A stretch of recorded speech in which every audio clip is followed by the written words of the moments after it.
તારીખ 4 મે 2025ના રોજ યોજાનાર નીટ એક્ઝામ અન્વયે જાહેરનામું પ્રસિદ્ધ કરાયું.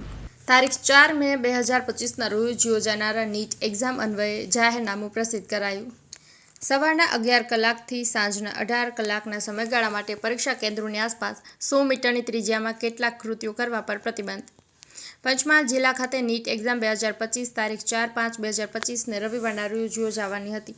સદર પરીક્ષા કેન્દ્રો ખાતે પરીક્ષા શાંત અને નિર્વિઘ્ન પાર પડે તથા કાયદો અને વ્યવસ્થાની સ્થિતિ જળવાઈ રહે તે સારું પંચમહાલ જિલ્લાના અધિક જિલ્લા મેજિસ્ટ્રેટ જે પટેલે તેમને મળેલી સત્તાની રૂએ 4/5/2025ના રવિવારના રોજ સવારના 11થી સાંજના 18 કલાક દરમિયાન અનુસૂચિમાં દર્શાવ્યા મુજબ 4 પરીક્ષા કેન્દ્રો ખાતે ચતુર્દિશાની 100 મીટરની ત્રિજ્યામાં આવેલા તમામ મકાનો, જગ્યા, સ્થળ અને વિસ્તારમાં કેટલાક કૃત્યો કરવા ઉપર મનાઈ કે પ્રતિબંધ ફરમાવતું જાહેરનામું બહાર પાડ્યું હતું.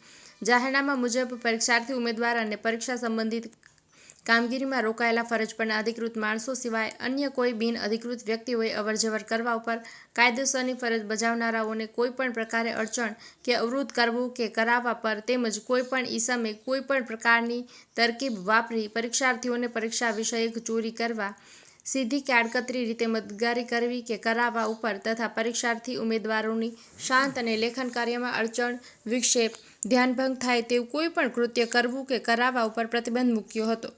વધુમાં પરીક્ષાર્થીઓ, શિક્ષકો, સંચાલકો, વહીવટી કર્મચારીઓ, જાહેર જનતા કે ફરજ પરના તમામ સ્ટાફે પરીક્ષા સંબંધી ચોરી ગણાય તેવી કોઈપણ વસ્તુ અથવા તો ઇલેક્ટ્રોનિક આઇટમ જેવી કે mobile phone, pager, camera, laptop, computer, calculator ઇત્યાદિ ઉપકરણના ઉપયોગ કરવા ઉપર તથા પુસ્તકો, કાપલીઓ, ઝેરોક્સ નકલો કે પરીક્ષાલક્ષી કોઈપણ પ્રકારનું સાહિત્ય પરીક્ષા સ્થળમાં લઈ જવા, વહન કરવા કે તેમાં મદદગારી કરવા ઉપર પ્રતિબંધ ફરમાવ્યો છે.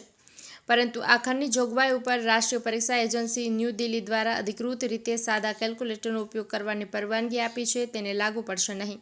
જાહેરનામા મુજબ પરીક્ષા ખંડમાં શાંતિપૂર્ણ રીતે પરીક્ષાર્થીઓને અન્ય કોઈ વ્યક્તિ અથવા તો જાતે પરીક્ષામાં ચોરી કરવી, કરાવવી કે તે પ્રકારના કામમાં મદદગારી કરવી તેમજ પરીક્ષાલક્ષી કોઈપણ પ્રકારનું સાહિત્યની આપ-લે કરવી કે કરાવવા ઉપર પ્રતિબંધ ફરમાવ્યો હતો.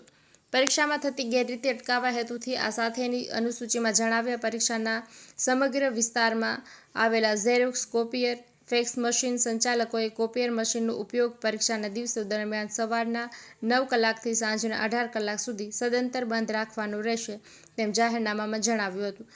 આ હુકમનો ભંગ અથવા તો ઉલ્લંઘન કરનાર ઈસમ ભારતીય ન્યાય સંહિતા 2023ની કલમ 223 હેઠળ શિક્ષાને પાત્ર થશે. અહેવાલ બાય મા ન્યૂઝ પ્રતિનિધિ ચમનસિંહ ચુડાસમા, પંચમહાલ.